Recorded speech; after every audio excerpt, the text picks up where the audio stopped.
பார்த்த நைவேக நாமுத்திர விநாசஸ்தஸ்ய தத் வித்யதே நகி கல்யாண கிருது கச்சித் துர்கதின் தாத்த கச்சதி.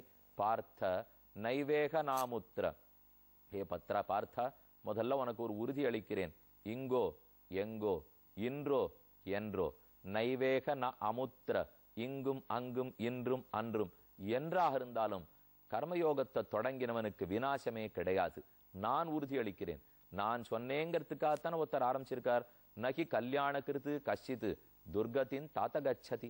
கல்யாணமா கண்ணன் சொன்னாங்கிறதுக்காக மங்களமான ஒரு காரியம் கர்மயோகத்தை ஆரம்பித்திருக்கிறாய். அவன் வீணாகி போவதை நான் ஒரு நாளும் பார்த்து கொண்டு இருப்பதில்லை. அப்படியே ஒரு வேளை அவன் யோகம் பண்ணிட்டே இருக்கிறச்சே குறுக்க ஏதேலும் ஆசை ஏற்பட்டு விட்டாலும் நான் அவனை ஜாகிரதையா பாத்துக்கிறேன். அர்ஜுனா, என்ன தெரியுமா செய்வேன்? அவன் ஆசைப்பட்ட லோகத்தை அவனுக்கு கொடுக்குறேன். நாம கர்மயோகம் பண்ணிட்டு இருக்கோம். சொர்க்கத்துக்கு ஆசைப்பட்டிருக்க கூடாது, நாகலோகத்துக்கு ஆசைப்பட்டிருக்க கூடாது. ஆனா பட்டுட்டேன். ஏன்னா மனசு சஞ்சலமான மனசொல்லியோ பட்டுட்டேன். கண்ணன் என்ன பண்ணிருக்கணும்? உடனே தப்பு பண்ணிவிட்டாய் போ பிரட்ட என்ன நரக்கத்துல தூக்கி போடணுமோ இல்லையோ, அவர் பண்றதே இல்லையா. அதான் இந்த ஸ்லோகத்தில் தெரிவிக்கிறார்.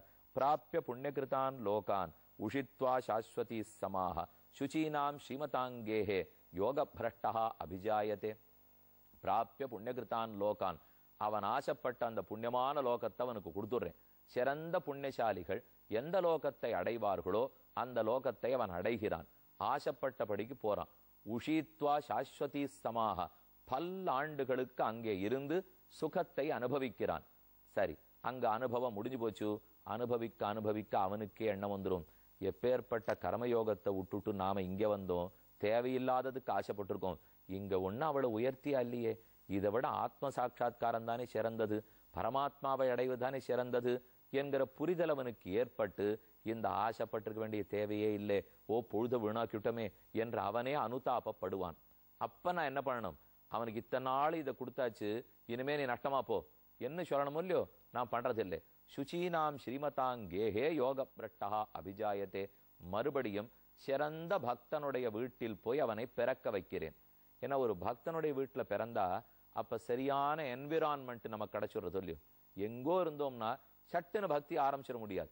ஆனா ஒரு பரம பக்தனுக்கு பிள்ளையாவோ பெண்ணாவோ பிறந்தோம்னா எங்க ஏற்கனவே விட்டுருக்கோமோ விட்ட இடத்துல இப்ப திறந்து கர்மயோகம் ஆரம்பிச்சுடலாம், ஞான யோகம் பண்ணலாம், பக்தி யோகத்தை செய்யலாம். அதனால சுச்சீனாம் ஸ்ரீமதாங்கேஹே, உயர்ந்தவர்களுடைய வீட்டில் போய் யோக பிரட்டா, யோகத்திலிருந்து விடுபட்டவன், யோகத்திலிருந்து நழுவி விட்டவன், யோக பிரட்டா அபிஜாயத்தே, திரும்ப அவன் அந்த இடத்துல போய் பிறக்கிறான். அப்ப நடுவுல ஒரு பிறவி, ஒரு சுத்திண்டு எதை ஆசைப்பட்டமோ அங்க போயிட்டு திரும்ப நல்ல பிறவிக்கு வந்து பிறக்கிறோம் அல்லவா. இந்த விஷயத்தை தான் கண்ணன் சொல்றார். யோசிப்பார் அர்ஜுனா, இதுவும் கெட்டு அதுவும் கட்டு விடுமா, ரெண்டும் நஷ்டமாகி போகுமா?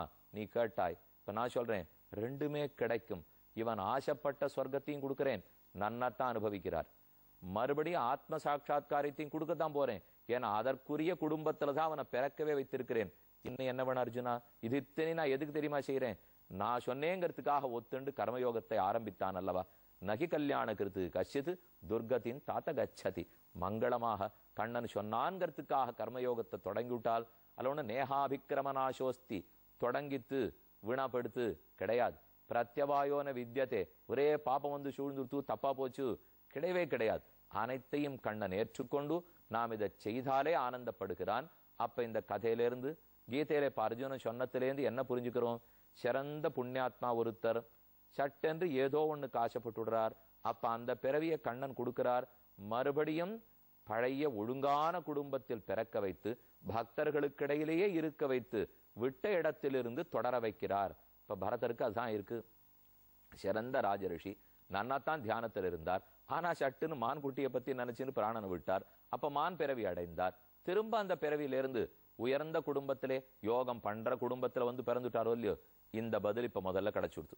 அடுத்தது அந்த மானாருக்கும் பிறவி எவ்வளவு வருஷத்துக்கு இருக்கும்? 4 வருஷம், 5 வருஷம், 6 வருஷம், அவ்வளவுதானே சுவாமின்னா? ஆமா, பெருமாள் நல்ல புண்ணியாத்மாக்களை வளர்த்துட்டே போறார். அவர்களுடைய புண்ணியம் பழுக்கிறது, பக்தி பழுக்கிறது.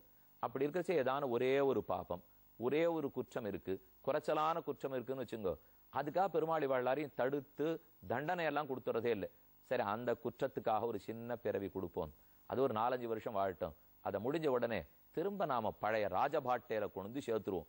அதனாலதான் சில பேர் சட்டென்று மரணம் அடைந்து விடுகிறார்கள்.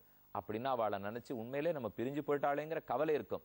ஆனா அதுக்கு அடிப்படை கருத்து என்னன்னால், இதுக்கு முன்னாடி சிறந்த புண்ணியாத்மாக்களாக இருந்திருந்து ஏதோ ஒரு பாபத்தை தொலைக்கணும்.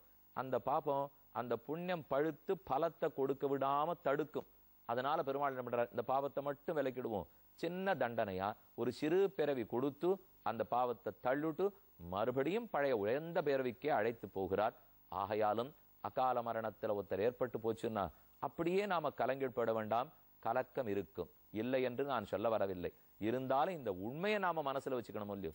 மற்றொன்று, மானா பிறந்த போதோ செடிகுடிகளாக இருக்கும் போதோ அல்லது மனித பிறவி எடுத்திருந்து 12 வயசு வரையிலேயோ நாம் செய்யும் எதற்கும் பாவ புண்ணியங்கள் சேராது.